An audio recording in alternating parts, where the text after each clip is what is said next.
Yes, sir. All right. My question is this.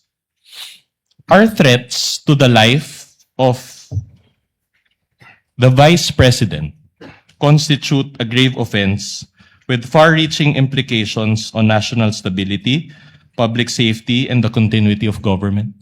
Your Honor, objection, please. What's What the is the ground, Your ground for Honor? the objection? The question of the defense is speculative. Overruled. Witness may answer.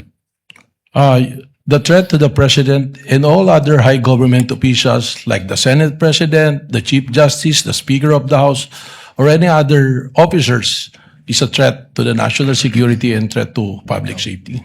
All right, very well. Now, did you create a special task force to investigate on the threats to the life of VP Sara? There was none to my recollection. So, let us recall the interview of Dempsey Reyes of the Philippine Daily Inquirer. This is part, Your Honor, of Annex G9 of the Articles of Impeachment. And please direct your attention to paragraph 13 of the minutes of the meeting and allow me to read. Number 13, are you aware of the threats? Your Honor, please, may we confront the witness with the document? Very well, Your Honor. We will provide the hard copy and we will display also or flash on the screen a soft copy of such document. Assisting counsel for both parties may approach the bench and confront the witness with a copy of the document that the counsel for the respondent is referring to. Kindly proceed, counsel. All right. It says, paragraph 13, or question and answer number 13. Are you aware of the threats? Answer. May press con kasi earlier than that, sabi niya lang, gusto daw siyang patayin daw, according to her ni speaker. That was during a press conference the day before, November 22. So my question is, can you confirm that this is part of the NBI's own records? It reflected on the investigation report, so I presume it is. All right. So this is information regarding the threats to the life of VP Sara, is it not? Nakalagay po doon, may threat daw po. Alright. Tama po. And when you became NBI director in February 2026, did you conduct a motu proprio investigation to help her? I was informed by the investigating officers that it was considered the threat that was mentioned to the Vice President. In fact, personalities were subpoenaed, including the Vice President, 2 times in order to aid the National Bureau of Investigation in this investigation. However, to no avail, there was no attendance from the personalities that was invited. All right. So let me clarify. Under your leadership already, did the NBI subpoena VP Sara for this? We never subpoenaed because we noticed that every time proper subpoenas was issued to the Vice President, she will never attend a subpoena. And your basis for saying that is the subpoena connected to the first investigation, correct? Not only that, in a lot of proceedings, including the proceeding in the impeachment at the House of Representatives, I noticed that she never attended. So that was your motivation for not issuing a subpoena. Anyway, under your leadership, Your Honor, please, may I move to strike from the record the word motivation? The witness never said motivation. Let it remain in the record. Witness may, counsel may proceed. all right. So under your leadership, did the NBI subpoena former Speaker Martin? Wala pa po. Wala. But do you intend to issue a subpoena against him? Actually, when we're investigating the issue on the 18 Marines, if the 18 Marines was able to issue their statement properly, we intend to subpoena Speaker Martin Romualdez. Okay. So under your leadership, did the NBI subpoena those who were present during that November 22 press con? There are some personalities that were subpoenaed. In fact, I noticed that you have presented the subpoena yesterday. Yeah, but isn't it that those subpoenas were under the leadership of Director Santiago? Well, as to the investigation of at that time, it was already been the subject of a resolution pending before the Department of Justice. So in other words, insofar as the alleged threats to the President, there is an ongoing investigation. But in terms of the alleged threats against the Vice President, there's no ongoing investigation. Because there is a big difference, Your Honor. Okay. How about Princess Maui, for example, from the November 23 press con? Was she subpoenaed under your leadership? Ask No. and answered question, Your Honor. This is the first time about Princess Maui, Your Honor. Your Honor, it has been asked already during the cross. No, the ground is correct. Asked and answered, meaning the witness already answered, no, he did not. All right. Counsel may proceed.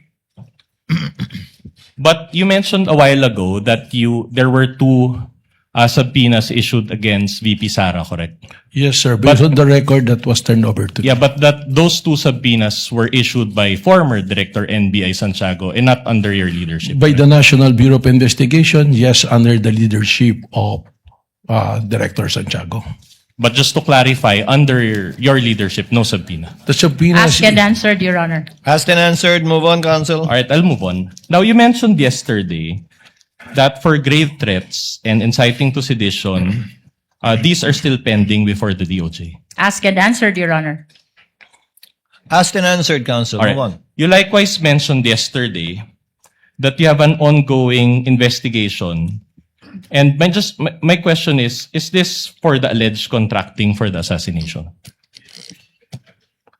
yes, that was very clear. I was able to explain that yesterday. Okay, and particularly, the ongoing investigation pertain to the leads that you have to the alleged person that VP Sara talked to. Among others, Your Honor.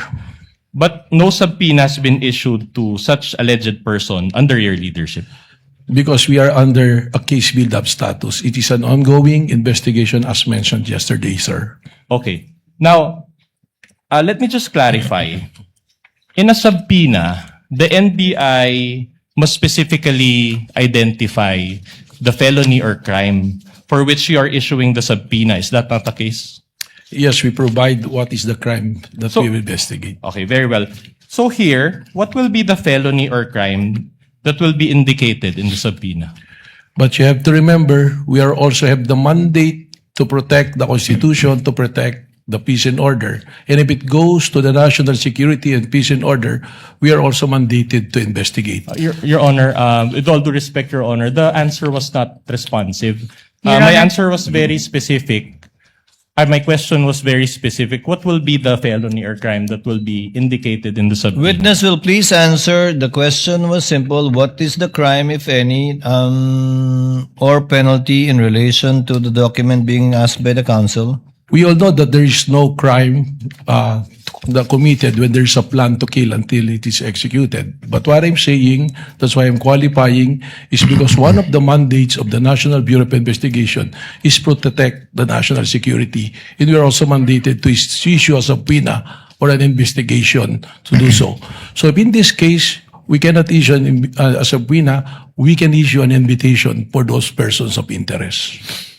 So no, you cannot issue a subpoena, but just an invitation. In other words, this is not under the jurisdiction of the NBI, correct? It is within the power of the NBI to protect the national interest and the national security. And as mentioned, there is a continuing threat to the President, and under Section G, Section 5 of the Republic Act 10867, it is one of the primary duty of the NBI to protect the security of the President. All right. Yesterday, you also mentioned betrayal of public trust, correct? That is correct. Can that be indicated in the subpoena when you issue it against this alleged person?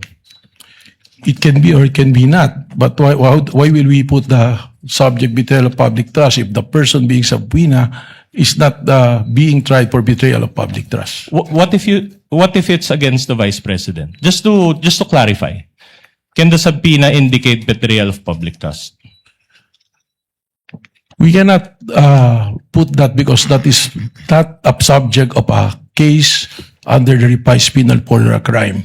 The betrayal of public trust is the very well subject of an impeachment court. All right. So you admit nonetheless that betrayal of public trust is a ground for impeachment, correct? That is correct. I think it's in the Constitution. All right. And are you saying that once you reach your findings, because we're all waiting for that, is it correct to say that you will